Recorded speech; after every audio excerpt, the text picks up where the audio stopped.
Ladies and gentlemen, boys and girls, non-binaries of all ages, welcome to How to Make a Literal Cat in your favorite RPG. I hope you're not here to learn how to do character creation the right way, because this is the Cat Creation Podcast. Hosted in part by me, Joel. Hosted in other part by me, Avalon. Joel, how you doing? I'm doing, let me tell you. Okay, what are you doing? I'm sitting at my desk recording a podcast episode. Okay. When are you doing? It is currently May 26th, though I'm going to send this episode about 2 weeks into the future. Okay. Where are you doing? House. Okay. Ooh. Don't ask who I'm doing. You know the answer is nobody.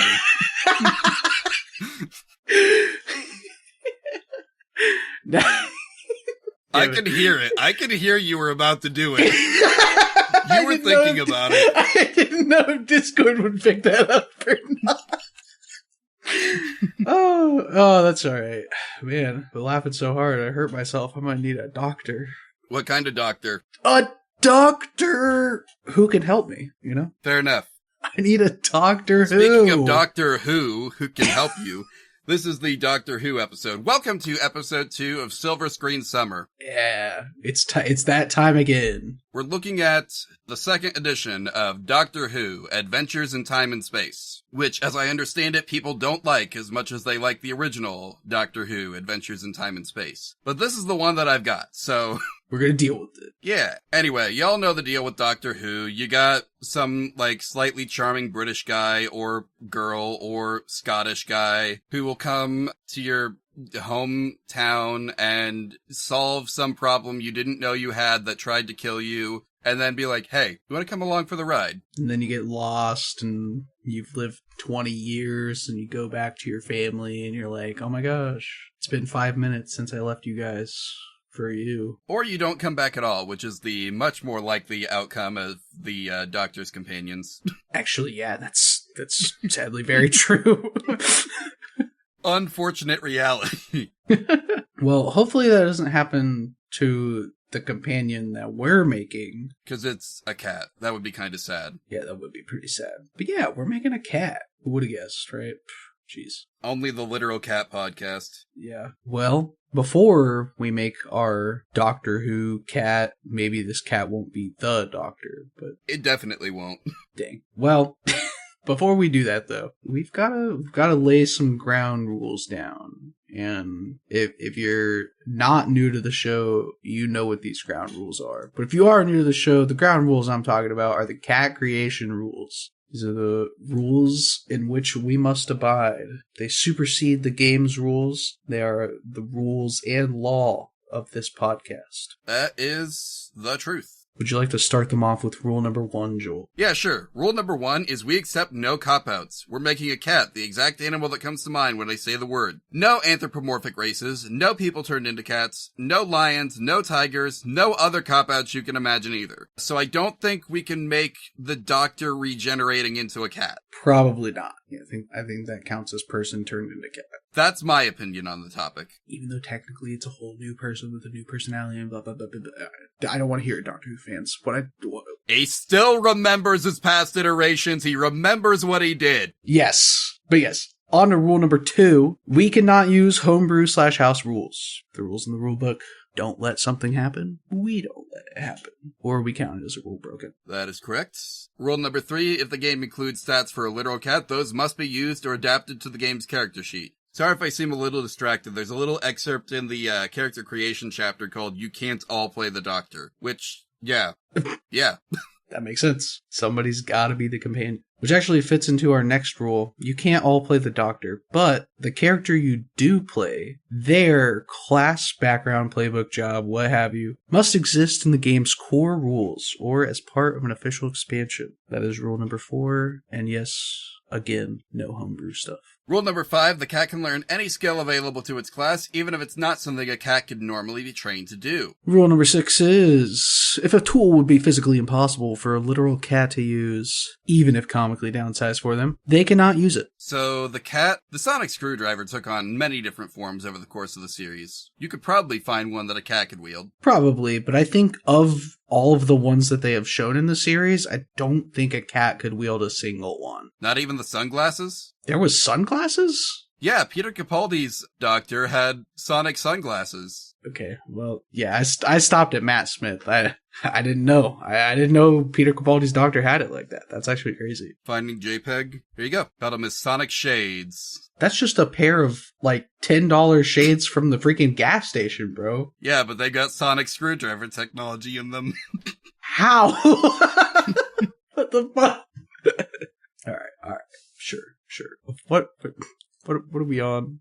Let's see. Rule number 7. I think it's one of mine.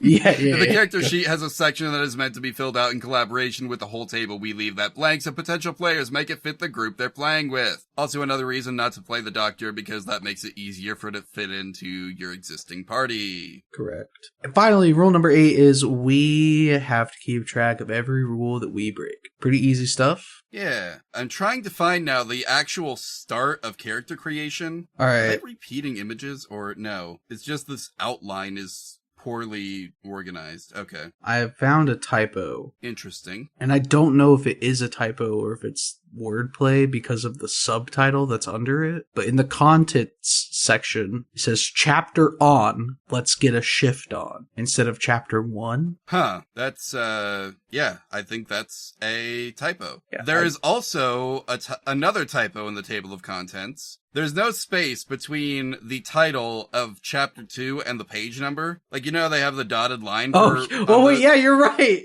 Wait, that's so, what?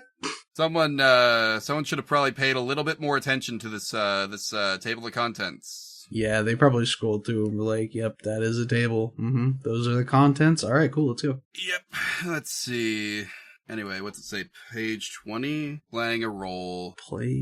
Who are you? You've decided to join the Doctor on her adventures across space and time. You can tell this came out when Josie Whittaker was still the Doctor. Yep. Let's see. The Doctor has developed a number of rules to help. That's about, like, the Doctor, literally, the rules, the Doctor's code of conduct, like, their code of honor or whatever. Okay. I'm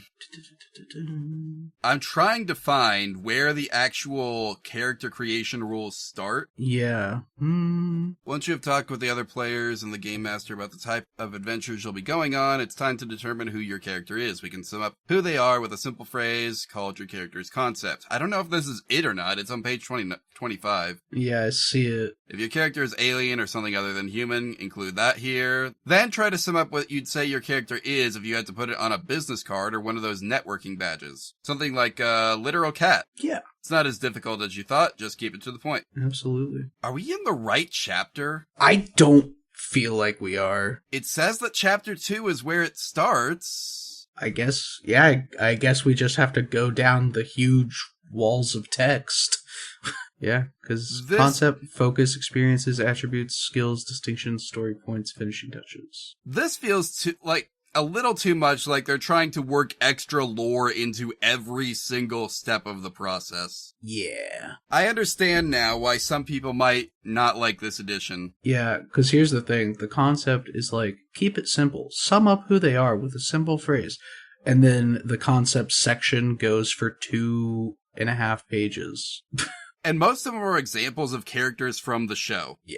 Well, we know our concept. We're a literal cat. Yep, easy peasy. I guess up next then is focus. Once you've determined your concept and what sort of group you are, it's time to focus on the next part of your character. See what we did there? That is not me editorializing. It says that in the book. Each character has a focus, where a character's concept is who they are. Their focus is more of what makes them tick. It can be tricky to get your head around, but you'll get it, or you're not. Focus is usually a single word that describes the character's drive, passion, and motivation. It has its benefits as well as its downside. It can be the reason they do what they do, often being the driving force that pushes them. So what motivates our character? Good question. Usually a single word that describes the character. Do they strive to help the sick? Try to come up with a single word that describes your character's focus. Why is our cat along for the ride? What the hell would a cat do in outer space? And or other times? Maybe this cat's focus is to find a place to belong. I don't know. Yeah, too cliche. It's usually a single word that describes the character's drive, passion, and motivation. Let's see. Hunger. Hungry for power. Hungry for adventure. I don't know. I feel like the Doctor would not carry around a cat whose, like, goal is to become the most powerful being in the universe. I feel like he'd leave that cat stranded on Earth. I never said the most powerful being in the universe. Maybe, like, take over, like, a small town in the Scottish countryside. I still don't feel like the Doctor would help with that. He's been Scottish once or twice. Yeah, that's fair. What about the French countryside? Thoughts? I don't know I don't know how the Doctor feels about other countries aside from Great Britain. He's a huge fan of Britain. Funny enough, so are the aliens. It's almost like that's the place they have available to shoot most of the time. Yeah, that's crazy. I don't know why they're not at, like, the Grand Canyon or something. There's probably a Grand Canyon episode of Doctor Who, isn't there? Maybe. I have no idea. I'll say yes. What does a cat focus on, man? See, it's kind of hard to do this without having any other details about this cat already. Yeah. Do we want to try to move on then and come back to the focus? Maybe. Let's see. At its normal level, focus provides you with two potential effects. The focus bonus is for the focus's positive elements. It's how the focus helps and drives you in a situation. The flaw is its restrictions. How can it hinder your actions, limit your possibilities, and have a negative impact on what you're doing? Okay. Let's see. So, like, the example they've been working with here is, like, a character with a focus on, like, saving lives, do no harm, and, like, the flaw then would be, like, what if you're in a situation where doing harm is probably the best thing to do? Yeah, what do you do then? What do you do then, Mr. Do No Harm guy? We put you in a situation, now you gotta do harm. What are you gonna do? Mm-hmm. Anyway. Their focus is staying alive. They got here on accident. The Doctor doesn't know they're in the ship. They're in the TARDIS. I feel like this one is just a hard one to do without knowing literally anything else about this character. Okay, so we only have decided this is the literal cat. How did this cat end up as a companion to the Doctor? I feel like maybe an important establishing thing here is, like, they have shown, like, many, like, alternate futures of, like, the human race and of Earth. And so, like, it could be, like, this cat has always lived in space or something. And so it just wandered from one ship to the next, as far as it's concerned. True. So what would their focus be, though? Good question. That didn't help either, did it? Unfortunately, no, I'm sorry to say. But okay, but my point is, like, we don't have to limit ourselves to a cat that is from Earth if that is what is making it hard to make them fit the situation. Mm-hmm. What if this cat actually doesn't like these crazy, wacky adventures and just wants peace? You know, like to be able to lay around all day and not be on life-threatening adventures. So their focus would be like serenity. I don't know. I feel like if that was your goal, then what would happen, like, inevitably, is the cat would disappear, and the Doctor would never find it again. Yeah. So I think somehow this cat has to want to be there. Yeah, the cat has to want to be there to go on adventures. Maybe it doesn't care about the adventures. Maybe it cares about the people. Okay. So, like, maybe their focus is community, you know? Yeah, the Doctor is the victim of the cat distribution system. Yeah. What if that's like a literal concept at some point in the Doctor Who universe? It's like, yeah, sorry, we are the universal cat distribution system. The what? I'm sorry? The universal cat distribution system. Anyway, it's been your turn for a very long time, but you've been dodging all of our attempts to reach you, so we're just dropping it off on your doorstep. Yep. We've been trying to reach you about your cat's extended warranty. Just, it hands the Doctor a cat. Yep. It's like, all right, see you. And it's personality-wise the perfect cat companion for someone like the Doctor. That is how the cat distribution system works. It gives you the cat you need, not the cat you want. Yeah. I feel like this cat would somehow be an enabler.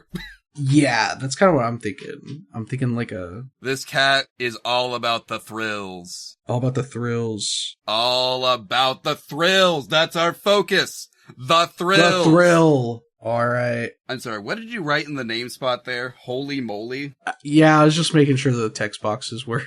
Oh, okay. We'll name this cat something that's not holy moly.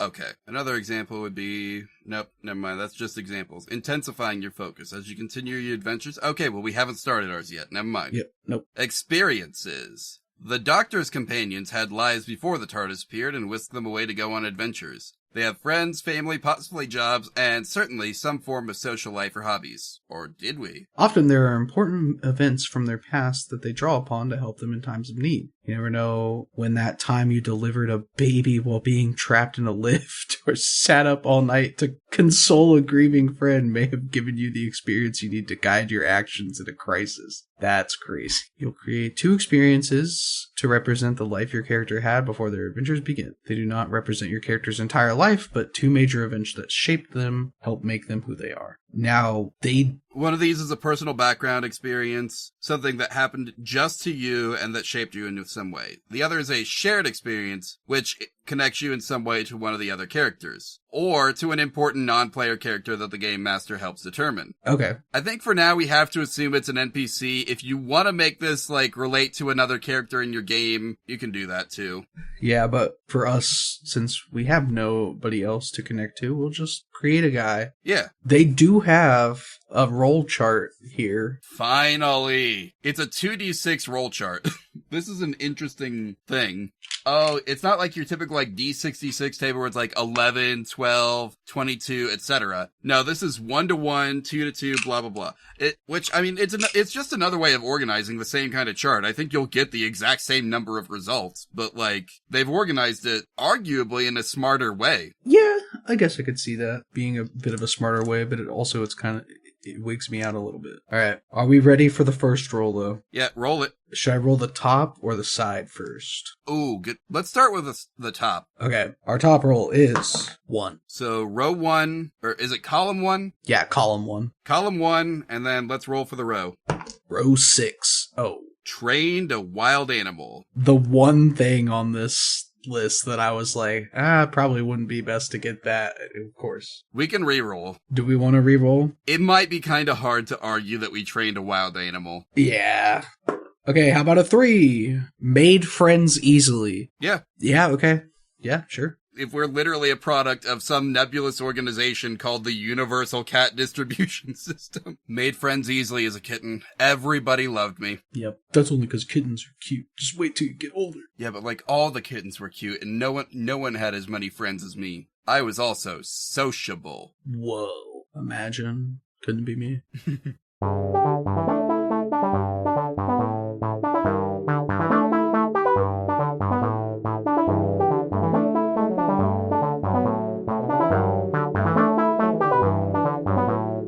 Man, can you believe that we've done 100 episodes? Oh my gosh, is this the 100th episode? Doctor Who is the 100th episode. Wow. Talk about a travel through time, man. That's a long time. That's, what are we at?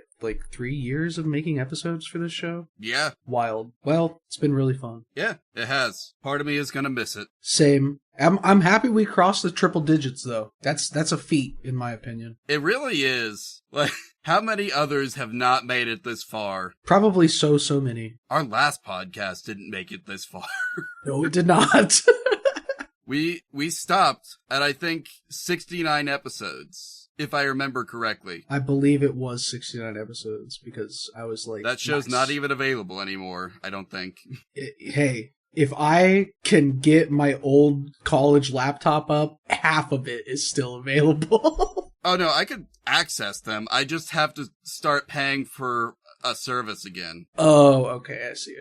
Thank God. Whew, not lost media. Well, it's still not available to the public, so y'all are never going to see it. But It will live on forever in an account that I don't want to pay to access. Valid. One of these days, I probably should go in, just get all the episodes, download them, so there is a backup of them somewhere. Yeah, that'd be nice. Just in case that project ever becomes relevant again for any reason. I don't know what would make it relevant, but I would love to see that, whatever it is. We're not even going to tell you the name of the show we're talking about. Don't go looking it up right now. Because you won't find it. You might find it, but you won't find the episodes. Okay, yeah, true. But enough about that show. We're here to talk about this show. Yeah, that's actually relevant. Happy Silver Screen Summer, everyone. Yes, happy Silver Screen Summer. We've done quite a few events over the years here on Literal Cat Pod, and if you want to know about them, you can listen to more of the show. And you can find more of the show at badgertrove.com/literalcatpod. You can find links to our socials. You can find the newest episodes of the show, where to listen, I believe, and a link to our Discord, so you can come hang out. Joel and I have been doing community Jackbox nights. They've been pretty fun. We've only ever managed to do 2, but I would like to do more. I'm trying to gear up so it's possible to do more. Yes, it'd be nice to do more. And having more people there would be a great time. Yeah. But anyway, right now is also, it's kind of weird, because these themed events are usually the time where we would plug the Patreon, but right now, we don't have anything to offer on the Patreon. Yeah, no. I mean, you could listen to episodes early still, I guess, but, there's not much else. The event calendar, it's running out of events. Which, that's the big pull for the lower tier, is the event calendar, I guess, and the VIP status in the Discord. But the $5 tier, that's where you get episodes early. And, hey, guys, I don't know if I mentioned it, but that's gonna be coming to an end soon. The show is, I mean. So, yeah. I don't know. We're not done with Badger Trove. There will probably be another purpose for the Patreon eventually, but it's hard to think of what that is right now. So it's hard to tell you to go sign up for it. I don't know what we're going to offer you. I don't know. We got tea in the fridge. I could heat that up. I always keep a carton of milk handy if anybody wants to drink that. Yeah. Milk and tea. That's what we got if you join the Patreon.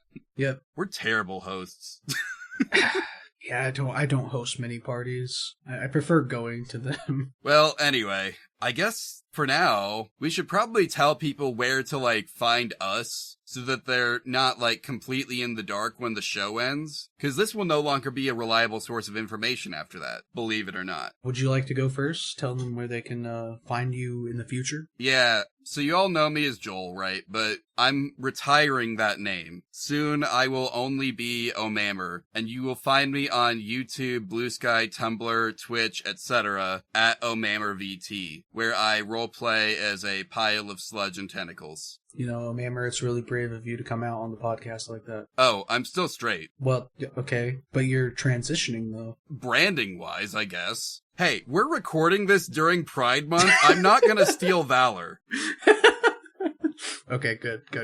Anyway, go subscribe to my YouTube channel. I've got a video coming out every month for the rest of the year, and I can say that with a 100% money-back guarantee at this point, because most of them are already scheduled. Let's go! I love 100% money-back guarantees. Unlike those fools at Menards. The stupid rebates. There's not a Menards anywhere close to me. I don't shop there. Actually, most of our local hardware stores have closed down. It's not great around here. That is unfortunate. We did get a new Do It Best, though, so we're not completely, on our own. Never heard of that company, but good for y'all. Do It Bests? I feel like they're fairly common. I don't know. Some of them sell mattresses. I'm sorry, what? Yeah, they sell mattresses at the hardware store. Wouldn't a mattress be considered software? I don't think it would. But why you wouldn't buy a hard bed? I guess no. That would not be most people's preference, would it? No, it would not. Anyway, that's not the point. The point is that my YouTube channel will be getting videos, so go watch them. Omammer will be hitting 1 million followers by the end of the year. That would be nice, but honestly, I'll be surprised if I break 70. Hey, you still have an opportunity to be either my 67th or 69th follower on YouTube. Or I guess they call them subscribers. Yeah. The good videos for the year are most likely already out. Actually, I might have a couple other pretty good ones on the way. But the Keep Talking and Nobody Explodes video, where we also play GM Jeff Stormer's Jonathan Frakes Wants Your Attention and You Must Not Give It to Him, that's out. The Strong Bad Chapter 1, Part 1 and 2 videos, those are out. So I've got plenty of other projects. Most of them are Jackbox Party Pack related. I've got some videos I need to plan still before I can execute them. But, I've talked about this enough. Avalon, tell me about your thing. My thing is that I'm online a couple spaces. You can find me on Blue Sky, posting my woes about Destiny 2 getting its end of service update. Or you can find me on Twitch, once I get my computer fixed at Avalon Alchemist. Yeah, I've been having some crashing issues with my computer, so... I noticed. Anyways, yep, that's all I got. So I think we can let you get back to the episode. Yeah, get out of here, guys. And now we have the shared background, something that we share with another character. We also have another roll for this. A similar chart. Yeah, so let's roll for the top first. We got a 6. Column 6. Row 5. Never liked blank. Never liked him. Never liked him. Who can we never like? I don't know, maybe it's like a member of the universal cat distribution system. Oh, yeah, that'd be cool. Like one of the people there, one of the caretakers. Our cat just never got along with him. Got along with literally everyone else, not this guy. Yeah, Johnny. Thought the vibes were off with caretaker Johnny, yeah. See, normally we don't reveal our agents to people. We just introduce them to the cats and then move on with our lives. But for you, because you've been dodging for the doctor, because he's been, like, literally the only reason anyone knows they exist is because they had to catch up with the doctor somehow. So they created some kind of time-space anomaly to summon the doctor. And the whole thing, it turns out, was a thing that he could solve in 5 minutes easily, but they had to get him this cat. Yeah. Or her, because, like, even if we're not saying it's the Josie Whittaker doctor, like this book is assuming, it's Billy Piper now, isn't it? Yeah, it is Billy Piper now. Who played Rose Tyler at the start of this reboot series. Oh, that's awesome. Man, I'm gonna have to get back into Doctor Who, huh? Alright, so that is our quote-unquote shared background experience, which means I think we're on to attributes. You have 6 attributes which help define what your character is like. How strong they are, how smart, perceptive, and so on. All these attributes are given a value from 1 to 6. The human maximum is 6, and no one can have an attribute higher unless they are something seriously special or alien. It's very rare for a character to start with an attribute of 6, and the average human has attributes around 2 to 3. Okay. Our 6 attributes are awareness, coordination, ingenuity, presence, resolve, and strength. Makes sense. I see it listed here on the character sheet, and it looks like the maximum for all of these stats is 10. Yeah, I don't know why that is. Well, because you can play as something other than a human. Oh, yeah, that's true. Which, that's what we're doing. Yeah, we're playing a human. 8! You have 18 points. Oh, no, yeah, we're not playing a human. Whoops. Okay, according to the book, we have 18 points to divide among our attributes.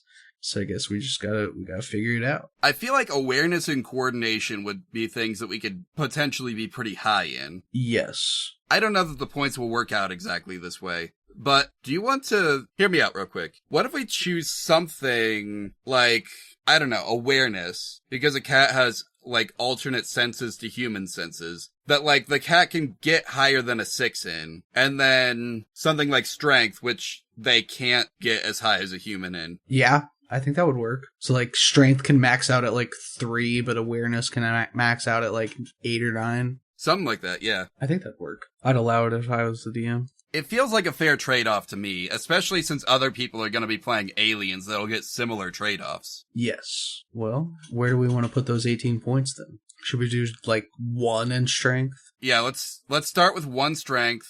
Awareness, since that's the one we want to say can go above 6, do you want to start it at 7? Sure. Coordination, I feel like should be kind of high. Let's start with like 4. Wait, how many points do we have again? We've got 18, and we've already spent 8. Yeah, so this will leave us with 6 points if we do 4 in coordination. Maybe, let's start with 3 in coordination. Okay. Have 7 points to play with for 3 more stats. That works. We might not, I don't know, ingenuity, maybe 3 makes sense? Maybe? One moment, what's presence used for? Yeah, presence. Sometimes when a person walks into a room, every head turns in their direction. They radiate charm and charisma, or have an intimidating presence that has people backing away cautiously. What if we did 3 in presence and 2 in the other 2? I'm down for that. I think that makes sense. So for the record, that's 7 awareness, 3 coordination, 2 ingenuity, 3 presence, 2 resolve, 1 strength. Heck yeah. This cat can't lift, but he can charm. He can't lift, but by God, is he a cutie. Alright, so those are our stats, or attributes. which means I think we're on to skills. We've defined your character's strengths and weaknesses with attributes. Now we need to define what they actually know. Skills are accumulated knowledge, the abilities your character can use on their journeys and adventures to protect themselves and defeat the villains who threaten humanity. This game isn't like combat focused, is it? Because a lot of Doctor Who isn't about like fighting. It's, if anything, about trying to survive in situations where fighting would either be useless or, like, would result in too many deaths, and therefore the Doctor doesn't want to do it. Yeah, I can't imagine that a lot of these skills are going to be very combat focused. There are only 12 skills. Okay, well, how about that? Yeah, and they're listed right below the attributes. We got athletics, conflict, convince, craft, intuition, knowledge, medicine, science, subterfuge, survival, technology, and transport. I mean, I think we know one. Yeah, probably at least one that we're going to be good at. They're rated numerically, just like with the attributes. A skill rating of 1 indicates a basic knowledge, someone who has just started to learn the subject or has a little experience in the field. A skill level of 2 or 3 means they're confident. A skill level of 4 or 5 is really showing some expertise. It doesn't say what happened. Oh, at 6 or more, you're talking real experts in the field. Okay. They may be doctors or masters, but not the doctor or the master. They have skills even higher than that. Whoa. Whoa. That's wild. Assigning skill points. You have 18 skill points to allocate to your character's skills. You don't have to allocate points to every skill. After all, most people aren't good at everything. Pick 1 or 2 skills that reflect their concept and put 3 or even 4 points into those. Then pick a skill or 2 that you think will be handy for the coming adventures and put 2 points in it. That sounds reasonable. Yeah. We got 18 to play with again. Yeah. I feel like with our coordination, I feel like we'd have somewhat high athletics, right? Yes, absolutely. Yeah, let's start with 3 in athletics. Maybe 4 in intuition. Okay. I want to say 3 in convince. Yeah, I was looking at that one too. That's 10 of our points. Do we want any in like survival maybe? I feel like leading off of convince, maybe subterfuge. Yeah, that too. Maybe a 3 in that. Yeah, I was about to say 3 works for me. Alright, we've got 5 points left. Maybe 2 in survival? We can get down with that. Now, where do we want to put our last 3? Do we want to add them to existing skills or do we want to dump them into a new one? I'm looking at these and I don't see another one that I really like. We've already got athletics, convince, intuition. Maybe we bump convince, athletics both up to 4. Okay, good with that. Do we have to like cap it out at 4? I think you can go higher than 4. It recommends 3 or 4 points, but it doesn't. Well, you can advance and have skills above 5. It is rare for a starting character to have a skill above 5. Okay, so it's saying above 5, but it's not saying at. Yeah. So if we want to bump one of these 4s up to a 5, I think we can do that. Let's do convince. Okay, yeah. This cat knows how to get what it wants. True. We love that for him. Or her. Either one. Could be another TARDIS baby situation. Just spending enough time around all that energy has made the cat regenerate. Yeah. I don't think we're going to go with that explanation, but like, you know. Let's see. Specializations. The Doctor and her friends have a wide range of abilities and skills, able to deal with anything the story throws at them. Doctor Who, the role-playing game, is designed to reflect this by keeping the number of different skills to a minimum. However, adding a bit of expertise to a character can make them more individual and vital to the team. Each skill covers a wide area, but just because you have a good science skill doesn't mean you're an expert in biology, chemistry, and astrophysics. As you learn a skill, you get to a level where you can focus your studies and interest, getting better at one particular facet. That doesn't sound like anything we get up front, does it? I don't know. It says when you have a skill at 3 or above, you can opt to select a specialization where your character excels in this skill. During character creation, this costs you a single skill point. Okay. So that means that, well, we could take that 5 back down to a 4. Okay. Or one of our 4s down to a 3, like athletics. Hear me out. Okay, actually, no, let's do this. Take the 5 back down to a 4, and let's get a specialization in athletics. Okay. And then we can have a specialization that's like cat's reflexes. Okay. Yeah. Like, we'll be very fast at, like, getting out of the way of things, and also at landing on our feet. Absolutely. Cats are great at that. Yeah, and that way, we don't have to worry about, like, writing the line of anything, right? And also, we get a specialization that really actually sets our cat apart in a way that matches its physical capacity. Yeah. Yeah, it gives us something to actually, like, look to. Alright, and then we got a description of all the skills. They even give some specialization examples. Distinctions is our next step, I think. Everyone is different, and everyone has their own unique set of skills and attributes. However, some people have abilities or even powers that are not covered by simply increasing a skill or attribute. These help you not only define your character, but have a major impact on what you can do, and even how the adventure can progress. Not every character will have a distinction, and you will need to discuss what you have in mind with your game master. I feel like, though, being a cat... That's pretty distinct.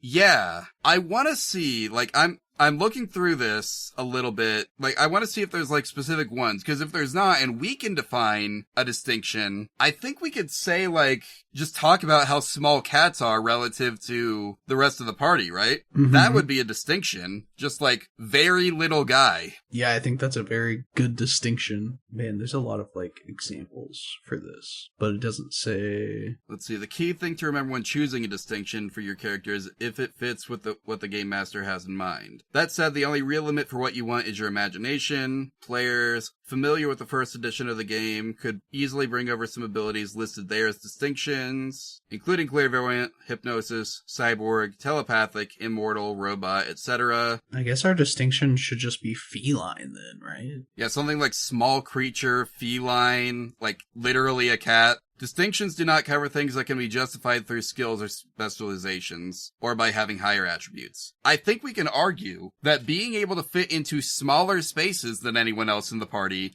would count as a distinction. I think so. I have that listed down. Could fit into smaller spaces than other party members. Parentheses, literally a cat. Do we only get one distinction? We don't necessarily get any distinctions. Yeah, so, you're right. So, yeah, probably best to just stick with this one. Just leave it at that, yeah. Yeah. Let's move on to story points. Okay. Story points are very important. We've mentioned them a little already, and we'll cover in detail how story points can be used in Chapter 3, which we won't get to because that's actually learning the gameplay rules. Yeah, we don't do that here. They can tweak the narrative of the story in your favor, saving you from being injured, and giving you an edge over the villains who threaten the peace. Again, they're really playing up combat, it feels like, for a system that the kind of stories that Doctor Who tells are not combat stories. Most of the time, at least, right? Yeah. I can't think of many combat stories in the Doctor Who's episodes that I've seen. I can think of a lot of war stories of, like, because that's major historical events and whatnot, but... Yeah, but in terms of, like, the Doctor actually being the one fighting, no. Almost never. Yeah. Now, to be fair, I haven't seen any of, like, the older Doctor Who, so...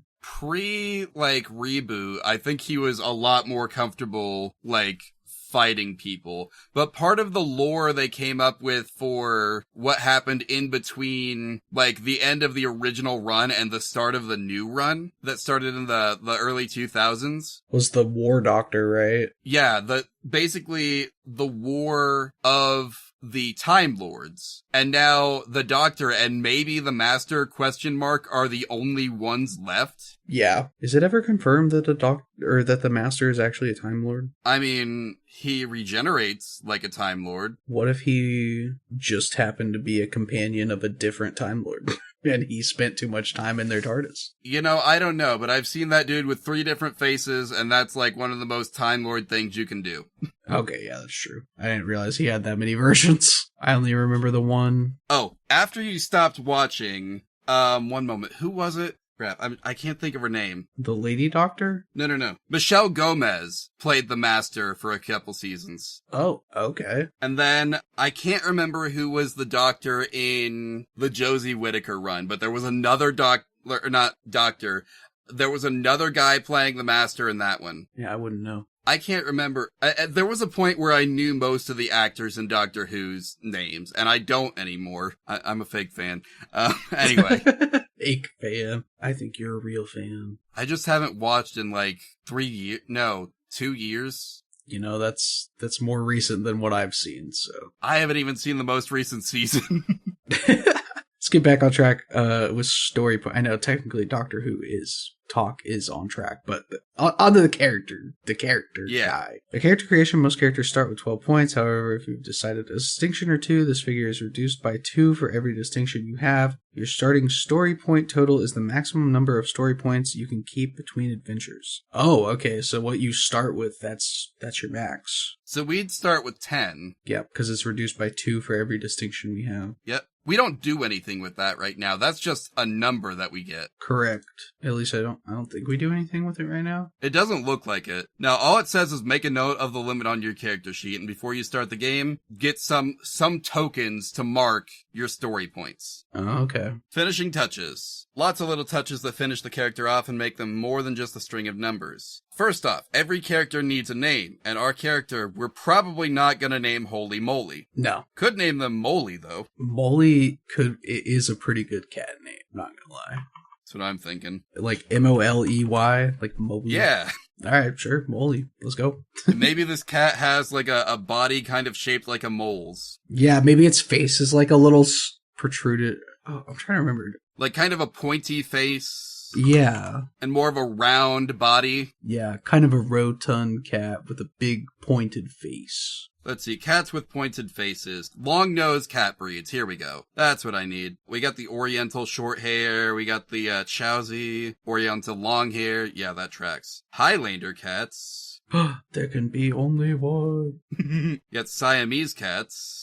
Okay, this article I'm looking at says Turkish van, but the cat that they have in the picture does not have a long nose. Ha. You know how the internet is nowadays, Joel. People just be making up stuff and throwing it online. Yeah, let's see. I'm trying to see, though, what most of these cats that have, like, actual long noses, they're typically kind of thin cats. Yeah. I feel like we could do a chonky Oriental short hair, though. I'm down for that. Huh, funny. It's called the Oriental short hair. Country of origin, England. What I mean? Oriental is, like, racist for Asian. Yeah, I knew that, but I meant, like, what did they mean by naming it the Oriental... What did you say it was called? The Oriental what cat? The Oriental short hair. I don't know. Someone must have looked at this cat and thought, man, this cat looks kind of Asian. I guess. How does a cat look Asian? I don't know. When you're racist, you'll make those distinctions anywhere. I don't know, man. Yeah, just watch the Aristocats.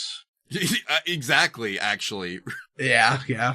As soon as I asked the question, I was like, wait a minute. I know how people would think. I've seen it with my own eyes, unfortunately. And they did the same thing in Lady and the Tramp. Yeah, they sure did. It's a British cat breed. It makes sense for the Doctor to have one.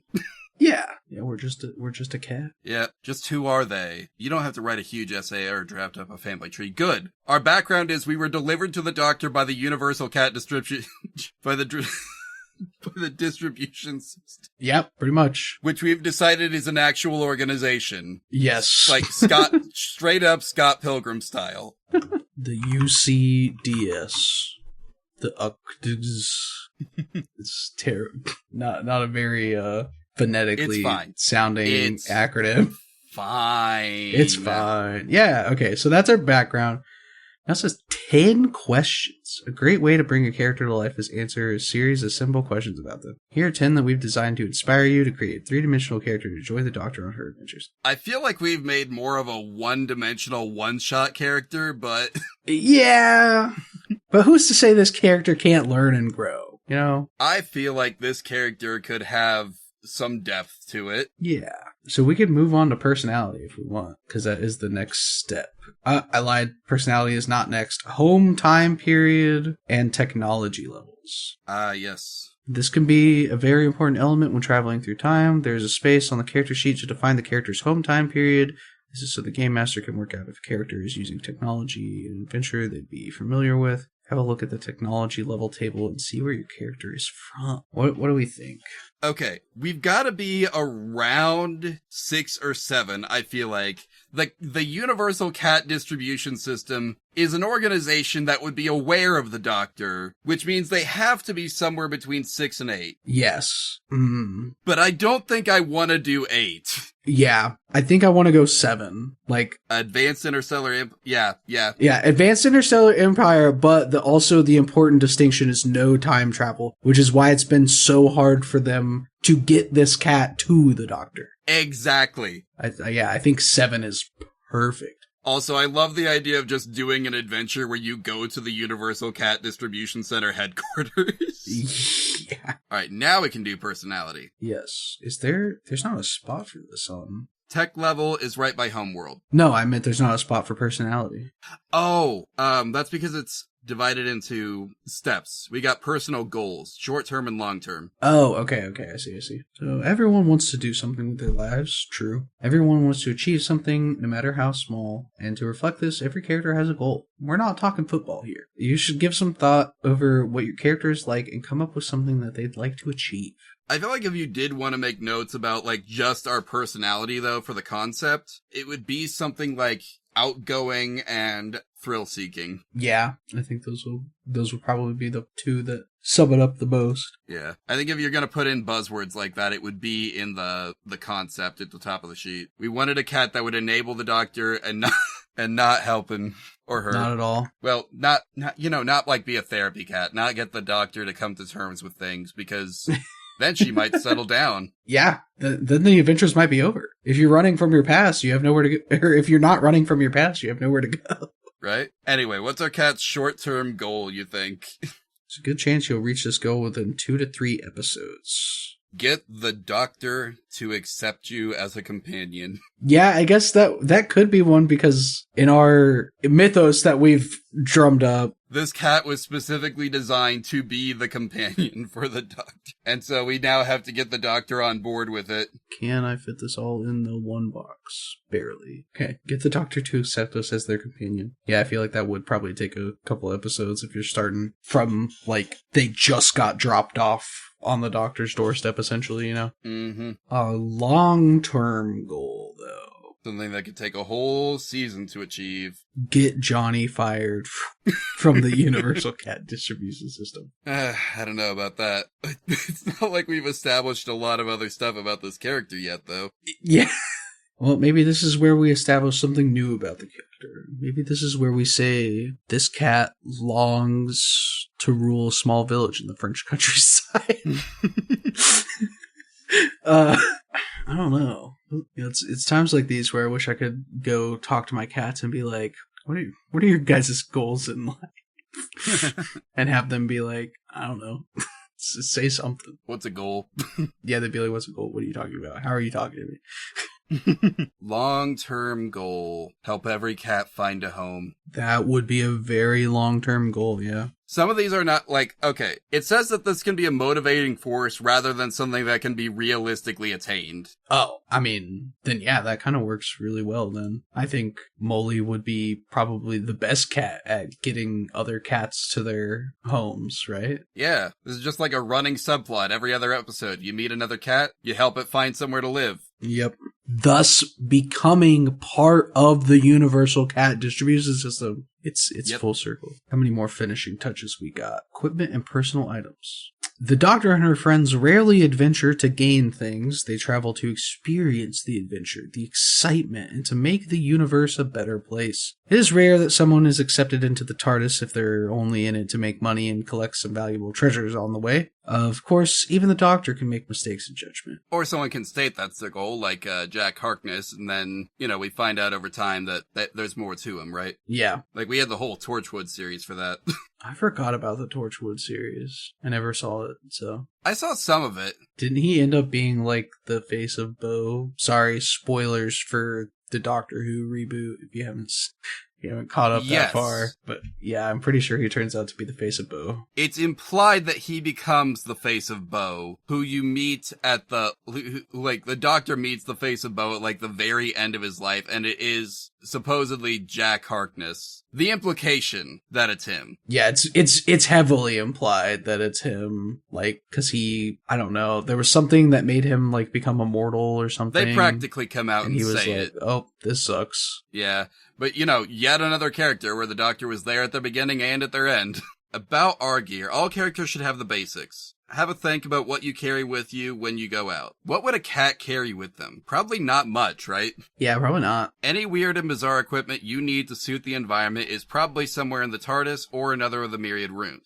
Okay, would the cat get translated by the TARDIS translator? I would say yes. So the cat wouldn't even necessarily need to carry anything around with it then, because it can just be understood while it's part of the TARDIS. Yeah, and that doesn't it work like once you leave the TARDIS too? Like it gets translated still. Yeah, as long as you're in the general vicinity of the TARDIS, like they get pretty far from that thing sometimes, and they can still understand people. Yeah. So, and I think if it can translate literally any language from any place and time in the universe, I think it can translate cat to English. You would think so, yeah. Yeah, For sure, it's- right? Yeah. Yeah. Yeah. So I guess no equipment? Question mark. I don't think we really need to bring anything. Yeah, I don't think we need anything. No equipment. Okay, going in bare bones. All right, I think that's it because the next portion is getting better all the time and it's about gaining experience and leveling up. That's not for us. No, it is not. So I think we're done. Oh my god, what is that fucking character? That actually kind of jump scared me. I'm not gonna lie. What is that? I don't recognize that thing. Yeah, I've never seen this creature in my entire life. If I saw this episode, I have no memory of it. Yeah, it's not. And there's no description of who this is either. Yeah, no, it's just straight up. That's just a picture of an alien, I guess. Black mask with like fangs on their face, sharp teeth. They're wearing a tire on their shoulder. They are straight up wearing a tire. And a lot of chains. This could be a Kingdom Hearts character. Genuinely, yeah. They have like symbols etched into their teeth. Oh yeah, that's wild. Anyway, I don't recognize this character. Again, fake fan. How could you? I can't believe you've lied to us all, Joel. Yeah, that's right. I lied to you. I have to scroll away from this image. It's too much. Anyway, I think we're done with our character. Yeah, I think so. Well then, let's just, Molly the Oriental Shorthair. A cat that kinda sorta resembles a mole a little bit. Little bit of, chonk on him. Yeah. Who is an agent of the Universal Cat Distribution System. Secret agent. No, not a secret. The Universal Cat Distribution System may be a secret, but they revealed themselves to the Doctor to get her cat. So, secret to some. Mostly secret. Alright, I think last thing is, Joel, do you want a cat pun? Of course. Wait. First off, I don't think we broke any rules. Oh, yeah, I guess not, because you can play as, it doesn't have like a species stipulation. We were able to basically fill everything out that we could. Like, yeah. I think we're Gucci. I think so too. Here's your cat pun for the day. Are you ready? I'm ready. I don't have one. I forgot. Oh, that's unfortunate. Get it? Yeah, I got it. Alright, see you later.